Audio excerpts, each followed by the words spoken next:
នេះគឺជាអាវម៉ា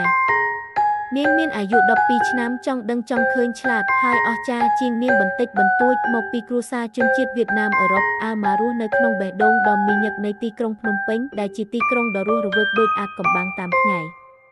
នាងគ្រាន់តែជាសិស្សមធ្យមសិក្សាមធ្យមរបស់អ្នកគេចពីកម្រងសំណួរប៉ុបកំណត់ចំណាំឆ្លងកាត់និងស្វែងរកវិជ្ជាគណិតប៉ុន្តែនៅពេលយប់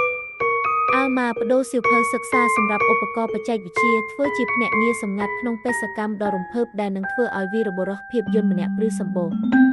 តាំងពីការដេញតាមដំបូលរហូតដល់ការបំបែកកូដដែលមានភាគហ៊ុនខ្ពស់អាវម៉ាការពារទីក្រុងពីគ្រោះថ្នាក់ដែលលាក់កំបាំងដែលលាក់ខ្លួននៅក្រោមពន្លឺអ៊ីយូដារបស់វាបញ្ឆោតអ្នករត់ពន្ធនិងអាថ៌កំបាំងបុរាណដែលមានឥទ្ធិពលខ្លាំងពេកក្នុងការធ្លាក់ទៅក្នុងដៃខុសប៉ុន្តែការរក្សាទល់ឲ្យភាពការសង្គ្រោះដែលហ៊ានជាមួយនឹងការបរិច្ឆេទកំណត់មិនមែនជារឿងងាយស្រួលនោះទេពេលមួយនាងកំពុងដកអន្ទាក់មួយបន្ទាប់មកនាងកំពុងប្រណាំងដើម្បីបញ្ចប់គម្រោងក្រុងរបស់នាងលើសត្វព្រៃមេគង្គដែលជិតផុតពូជ